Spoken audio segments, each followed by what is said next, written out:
Helen, I'm coming over to your place right now. What? Why are you questioning that? Tomorrow is going to be the 4th of July, right? So, we are coming over today and we will be staying at your place for the next couple of nights. This means that both your daughter-in-law and your son are on their way to your house right now, and you need to be ready for us. London? We should be arriving there just before dinner time, so make sure to have something fancy made for the both of us to eat. I can try my best to get something ready for you guys. We are already out of the house now and on our way, so you can't tell us no to that now. What? Lucas, you should be finishing up with your work for today now, right? Do you mind swinging by the supermarket on your way home from there to pick some more things for me? Hi, honey. I think I can do that. What all do you want me to pick up for you? Can you get me another dozen eggs and also a large cabbage? Also, you'll be passing by that cake shop that I really like. Could you stop in there and find a small cake that can feed 4 for dessert? A cake? And for 4 people to eat? Who else is going to be at the house tonight? Axel and London are coming. I got a couple of texts from London a little bit ago, saying that they were both coming back to our house. This again? What I never get about these kinds of situations is it's always London who ends up texting us about what she wants to do, and never Axel himself. Well, perhaps Axel likes her to be in charge of all those things, and if that's the case, then I have nothing else to say. Anyway, this plan came out of nowhere from London, so we'll have to have dinner for 4 now. I'm currently working on that now, so I'd like you to stop and grab those things for me, so that we'll have enough for everyone tonight. Sounds good. I'll try to make it quick. Sorry for bringing this up to you so late, but thank you for understanding and doing that for me. Helen, it shouldn't be too much longer before we pull into your driveway. Is the driveway a good place for us to park the car? What? So you both are almost here then? And you guys decided to take the car this time? What about taking the bus like all those times before? We decided we wanted to drive ourselves this time. Do you have a problem with that? I'm sorry, but we only have 1 parking space at our townhouse, so you're going to have to find somewhere else to park your car. There is a parking garage just down the road that you can use, and it should only be around $15 a day. Huh? But that would cost like $60 by the end of this trip. How about you take your car out of that parking spot and park it over at the parking garage so that we can park our car in your spot? Why should we be having to do something like that for you? You both should have the money to park in that car garage, right? Huh? Listen, London, you already started off the wrong note by only telling me that you were heading over to stay here with my husband and I last minute. So I have been having to get things like food ready for you both as well as a room. So please do something about parking yourselves so that I may continue to focus making you guys your dinner for tonight. I have 2 pots on the stove right now boiling, so I cannot go out to move the car anyway. I will talk to you both when you arrive here. What? You jerk! Excuse me, London. What you've done was just a step too far over the line. What do you think you're doing throwing all that food I just made for you guys into the garbage like that? Well, listen here, Helen. Whoever said for you to make dinner yourself like that? Your older son and his wife are coming home to be with you guys, and you chose to make us trash for dinner? You think my cooking is trash? Honestly, you don't seem to think about anyone else beside yourself. At a time like this, you should be bringing us something fancy like sushi. I wanted sushi, and not just the stuff from the local gas station, but the good stuff from a sushi restaurant in town. Or perhaps it's this. Since your husband is still working in a factory as a base-level employee, you guys don't have enough money for good sushi, right? You both have to live the most basic lives at this age, so you can't even imagine what fancy food tastes like. My husband is making enough money every year where we do not have to sleep under a bridge or starve. And we happen to enjoy living a simple life, making food at home, and enjoying things like movies and walks together. So what, you're trying to tell me is that you're both poor, right? But come on now, you have to start doing better than that. Because guess what? Today is the day your very important older son and his super cute wife are staying with you. So get us some damn sushi, you low-life trash. All you have to do is spend the money that you'd normally spend on yourselves each day for food, about 2 to 3 days worth of money, and spend that sushi for us tonight. That should work for your husband and you, right? And actually, I'm already on my way to the sushi restaurant down the other side of the street, and I'll be getting dinner from there. Ah, that $200 you had in the drawer is going to be used for dinner, so I made sure to take that with me. What? Hey, wait, that was all we had left for this month's groceries, and I will be using it very carefully in tonight's dinner. London, you get back here right now! Hey, honey, are you still awake? What? Oh, hi, Lucas.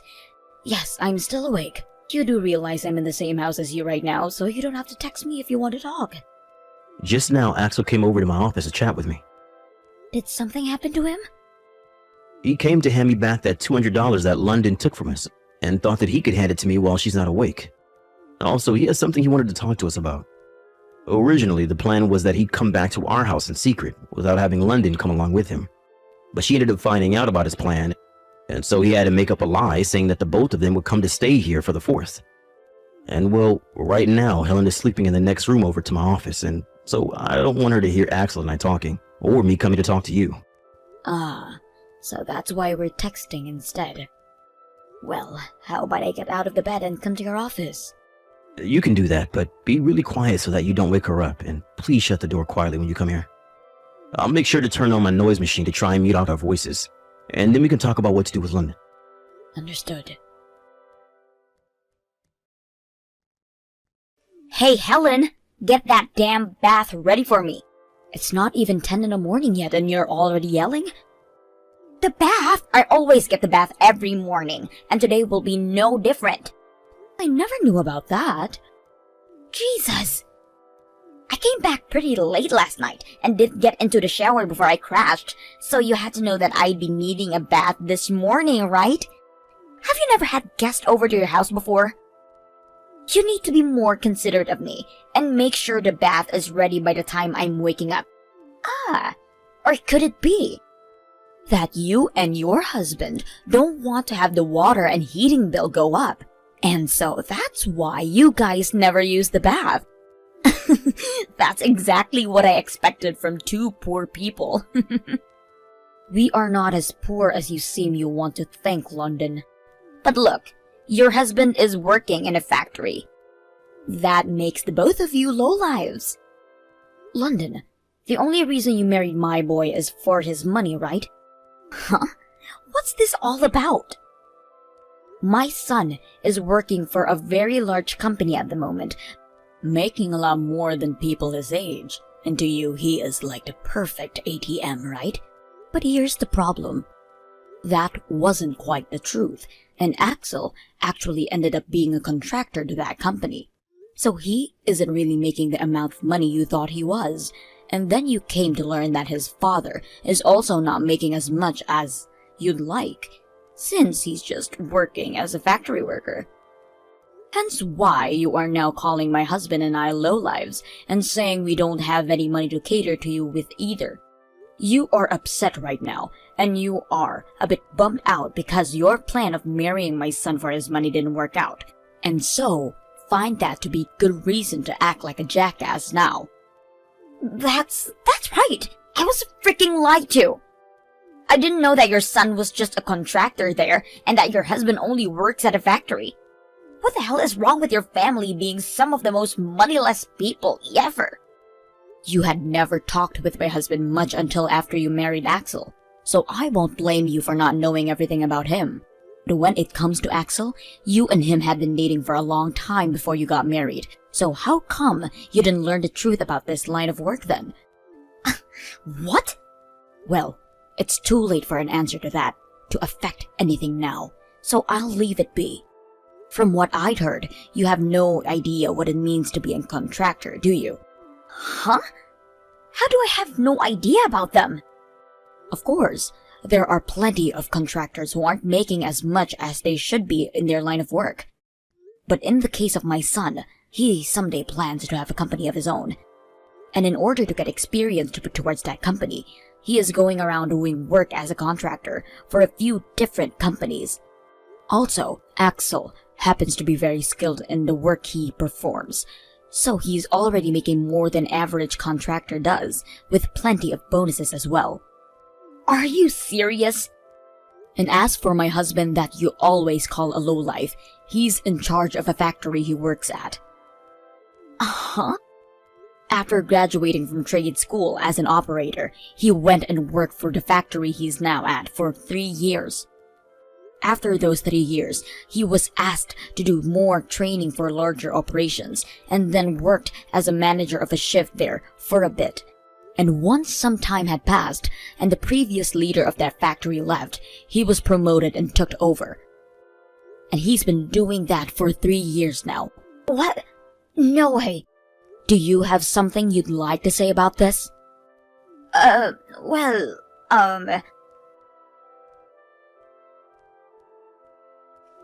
Lucas. Are you out of the house today? Hello, London. What do you want with me right now? I just wanted to apologize to you for not really ever talking to you at all before and after marrying your son.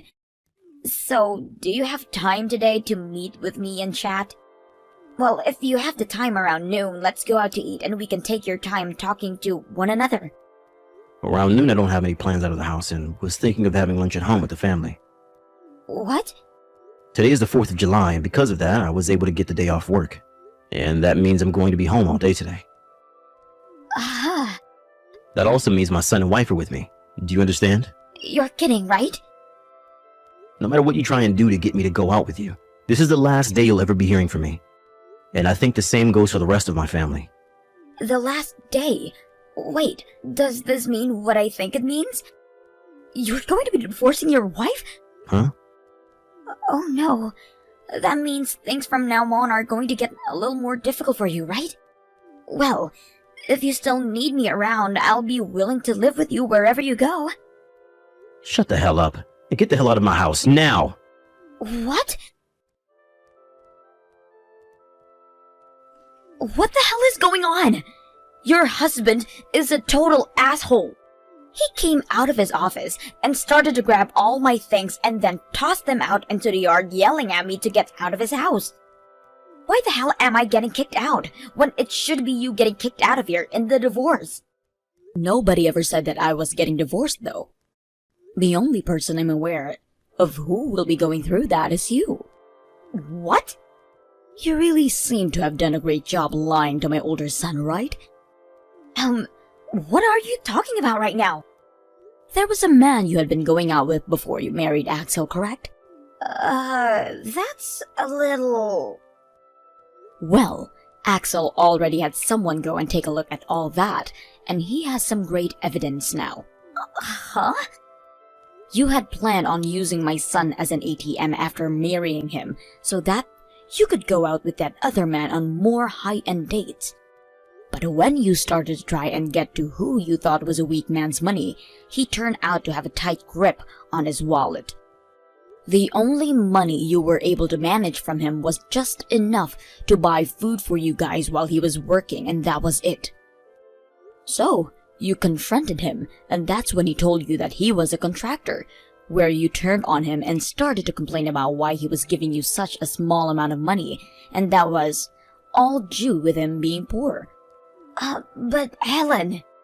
This is all stuff that Axel had brought up to his father and I the other night, so some of it might have been a little off. Could you please let me know if I missed something there? But Helen! But what? I never knew that there could be contractors making more money than proper employees make. And you only have your lack of knowledge and awareness to blame for that. Now that you understand that we all know the truth, I'll tell you why Axel was originally coming home. He wanted to be here, to start working on all the divorce papers with us. Divorce? He was going to go have some talks with partners of his about starting up his own company soon, but he didn't want to finish with those talks until after the divorce. So he chose to hold off on those plans and come here to finish everything up with you. There's nothing that can be done about it now. The divorce is set in stone. He can't do that to me. I'll break up with my boyfriend, alright? Breaking up with him now wouldn't help you any, and would probably only make things worse. But I've only just found out that Axel has been making good money this whole time. I can't allow him to get away from me now. No way! You're not even going to hide your true intentions now, are you? Well, at least I won't be the only one getting divorced then.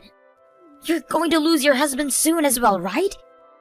That's why I don't care about telling you how I really feel about why I'm married to Axel. Dan, my husband and I aren't getting a divorce. Huh? But just a second ago your husband was talking about a divorce. And that's just another one of your delusions that you've been having. Because I was right next to him, looking at his phone while he texted you, and he typed out that Axel would be divorcing you. What? Now don't worry, because I'm showing everything you've told me to Axel right now. Wait! Hurry up and sign the papers, and then get the hell off our property and never come back. I don't want to leave! Now, make sure to talk with Axel about what else he has in store for you. I don't want you to, jerk! I don't care what you want, you big baby. What? I'm going now. Bye forever, London. Right after I stopped talking with London, Axel told me that he paid some of his friends to stop by his house and take all of his things out and start moving them to our place. This meant that he would start to live with us right away, and would only be going back to that house later when he needed to sell it. My husband and I later sat down for some drinks while my son was out of the house, and thought about what made our son fall in love with that girl while laughing. A few days later, we heard from Axel that he had gotten in touch with a lawyer, and would be getting a settlement from both London and her boyfriend. He was also able to get all the money she took from him and used on dates back, and then the divorce was finished, and he had no longer had to deal with her. After the divorce was complete, days went by where we were all able to get back to our normal lives and not have to worry about what happened to London after. However, 1 year after the divorce, we found out that both London and her boyfriend got arrested. When I went online to look up what happened with those two, it had to do with them having a fraud marriage or something. And well, they lied about getting married by forging some documents, and when the bank later found this out, they sent the police after them. I guess her boyfriend and her were in some real need of money, and went to those lengths to try and get some loans. At least the three of us in my family all were able to cut ties to her before something like that happened, and we all gave a big sigh of relief at the same time thinking about that. Thank you for watching and listening. We hope you enjoyed the video. Don't forget to like this video and subscribe. Also, feel free to leave a comment about what you thought of this story. See you at the next story. Goodbye. Alice, are you there? Where are you? Reply to me! Oh, Stephanie. Long time no see.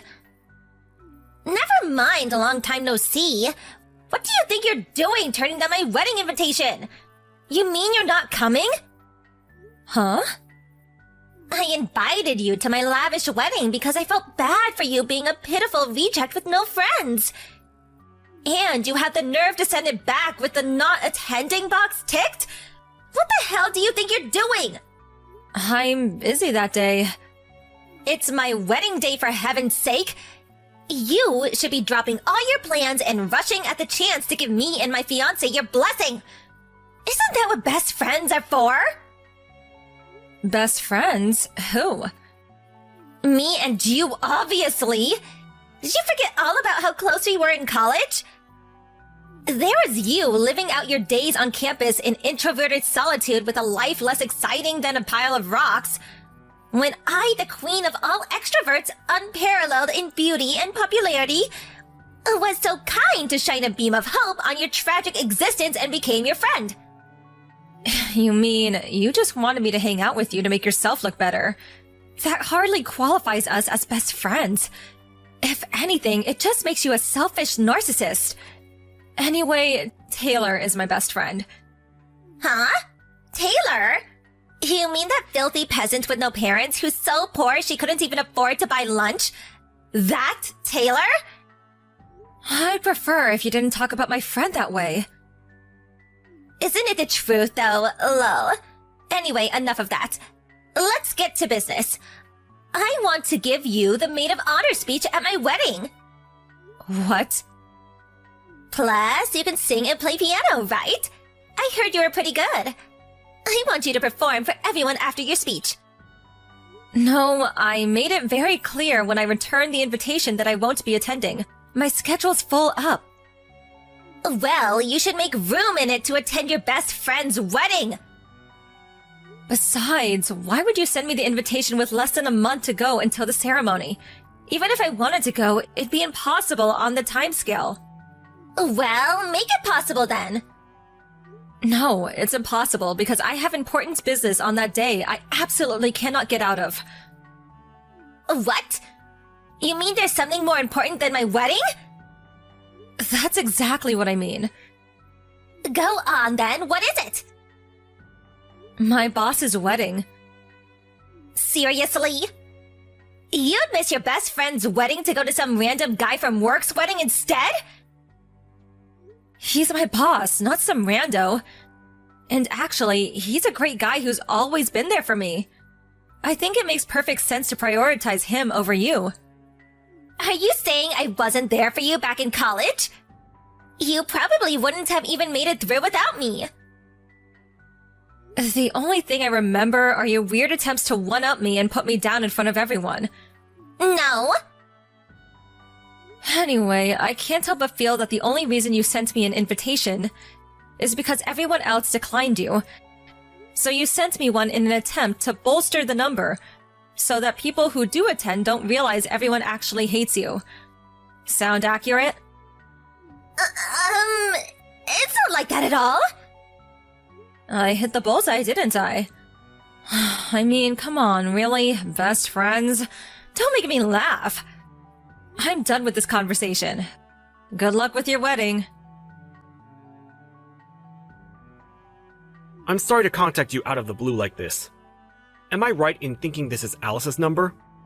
Maybe it is, but who's this?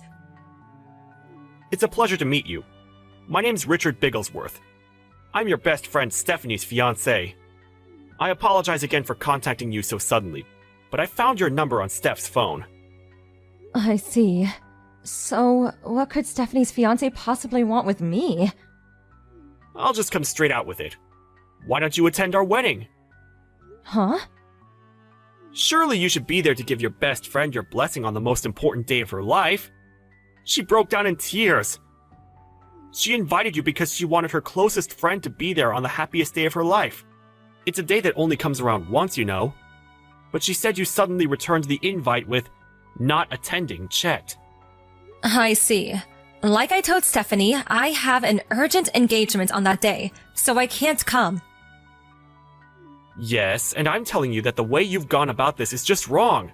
You've been downright inconsiderate and disrespectful, I tell you. Despite the fact you returned the invitation agreeing to give a speech and piano performance a whole 3 months ago. You have the nerve to pull out now all of a sudden, with less than a month left until the wedding day. What? The invitation only came last week. Excuse me? Plus, I don't know if it was because she didn't know my address, but it was sent to my parents' house of all places. I immediately sent it back, making my intention not to attend crystal clear. And then Stephanie messaged me 2 days ago. She demanded that I attend no matter what, seemingly having no concern whatsoever for the fact that I already have plans of my own.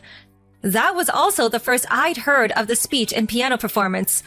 Obviously, I told her that it was impossible to. Wait, what? None of this makes sense. It's exactly like I said. I didn't even know she was getting married until the invitation showed up at my parents' place last week. Say what now? To think you call yourself a best friend. That's abhorrent. Listen, Richard, you don't seem like a bad guy, so I'm going to explain this to you nicely. But me and Stephanie haven't spoke since college. It's been over 7 years. 7 years without so much as a single message exchanged between us. I haven't seen from her, heard from her, or even about her in all that time. Can you really call us best friends? What? None of this adds up. What's more, if I had to say one way or the other, far from being friends, I'd say we didn't actually get on that well at all. Really? Forgive me for asking you this, but do you think there's any chance her sending you an invitation might have something to do with the fact so many people, particularly people she listed as close friends, are turning down the invites? Are there really that many? About 90% of the invites she sent were declined. 90%? Jeez. Does that mean, while being fully aware of the situation, you messaged me without harboring a single doubt as to why no one wants to associate with her? You were listed number 1 as her closest friend, but she did say there was a chance you may have betrayed her. Betrayed her? How? Forgive me for dragging up the past here, Alice, but she told me the story of the time you and her were fighting over a certain boy in college. Eventually, that boy chose her over you, and they started dating. She explained how the two of you made peace a few days later, but she did say there was a hostile atmosphere for a little while because you were jealous. I did think that you holding a grudge against her for what happened back then made sense as a potential explanation for you not coming to the wedding. If you want to hear my side of the story, it sounds like she's playing fast and loose with the facts of what actually happened to suit her ends and manipulate you. I see. What exactly was Steph like during college? I'd appreciate it if you went down that rabbit hole yourself. I hope you don't think I'm being rude, but I have no intention of talking at length about my personal affairs with someone I don't know. I see. I understand. Sorry again for the inconvenience, and thank you for your time.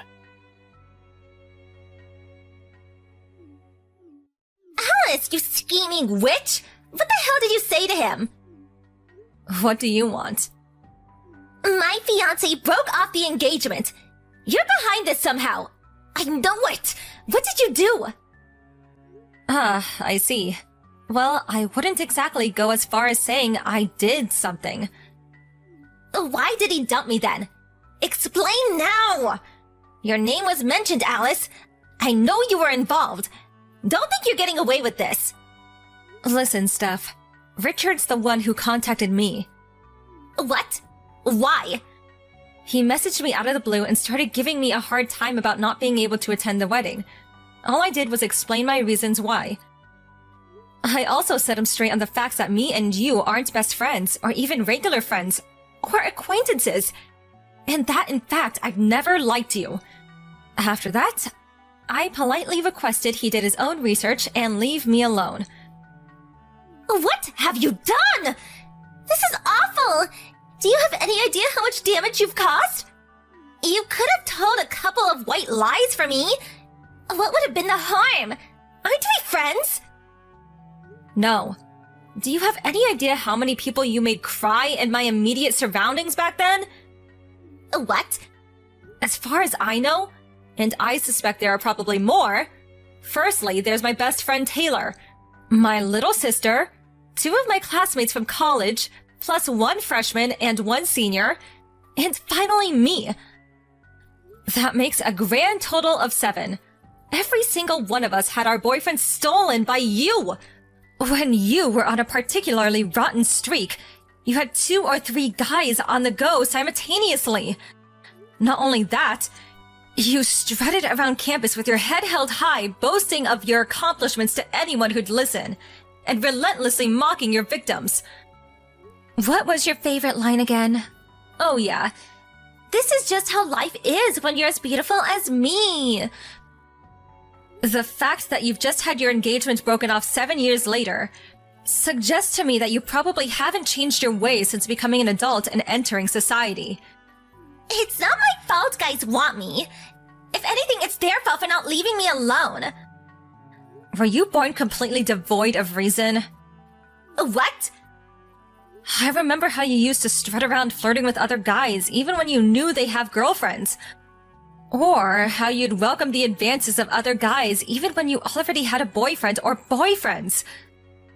The worst part was, you actually seemed to take pleasure in wrecking other couples' relationships. You seem to be lacking the bare minimum of reason required to exist in human society, Stephanie. Don't be so mean. I'm gonna go out on a limb and guess that you totally deserve to get dumped by your fiancé and have the engagement broken off on this occasion. At the very least, you should use this as an opportunity to reflect on your life up until now and ask yourself why it might be that people consistently seem to want nothing to do with you. Goodbye. Richard messaged me again a couple of days later, apologizing profusely for the hassle his ex-fiancée had caused me. Our messages made him suspect her, and as well as keeping a close eye on her day-to-day movements, he conducted a thorough background check. When he did, he stumbled on an intricate web of lies involving several affairs, some of which he's still in the process of exposing. As things stand, his investigations have unearthed a whopping 3 secret lovers. On top of breaking the engagement, he not only took Stephanie to court for compensation, but all 3 of her lovers too. Obviously, the compensation also included the cost of the now cancelled wedding ceremony and honeymoon.